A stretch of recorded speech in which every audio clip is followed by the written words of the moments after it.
Hello guys, welcome back to another video. In this video we will consider the integral from 0 to pi over 2 sine of x raised to the power of alpha times cosine of x times ln of sine of x dx when alpha belongs to the field of real numbers.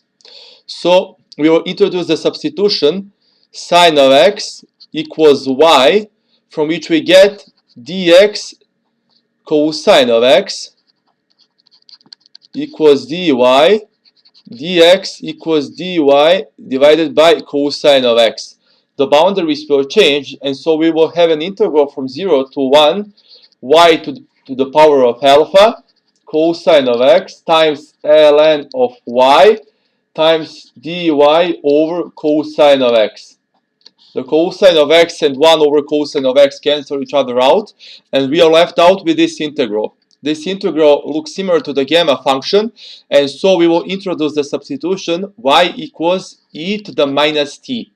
From here we get that dy equals minus e to the minus t, and from here we get that t equals minus ln of y. And from here we get that our integral equals an integral from 0 to infinity.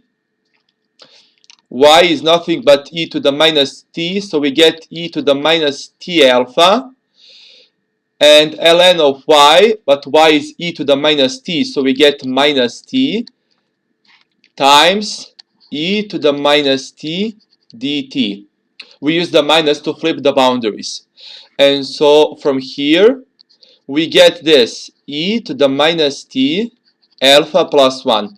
And in order for our integral to converge, we need that the exponent is negative, so we have minus in the front, so we need the alpha plus 1 to be positive, so alpha needs to be greater than minus 1 in order for our integral to converge.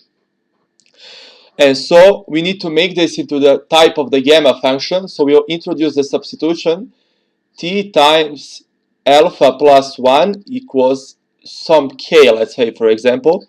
From this we get dt times alpha plus 1 equals dk, dt equals dk divided by alpha plus 1. And so we get minus in the front, 1 over alpha plus 1, this comes from the substitution part, an integral from 0 to infinity, of course, because when t is 0, k is 0, but when t is infinity, k is infinity. So e to the minus k, we got that from here, and t from here, we get that t is nothing but k over alpha plus 1. So we get k divided by alpha plus 1 dk. And from here we get minus 1 divided by alpha plus 1 squared times an integral from 0 to infinity e to the minus k times k dk. And this integral can be seen to be the gamma function centered at 2. So we get minus gamma of 2 divided by alpha plus 1 squared. But this is nothing but minus 1 divided by alpha plus 1 squared. And this holds for alpha greater than minus 1. Alright guys, that was it for this video. I hope you enjoyed this video and this interesting integral. Like, share and subscribe if you want to see more of this. And see you in the next video. Bye guys.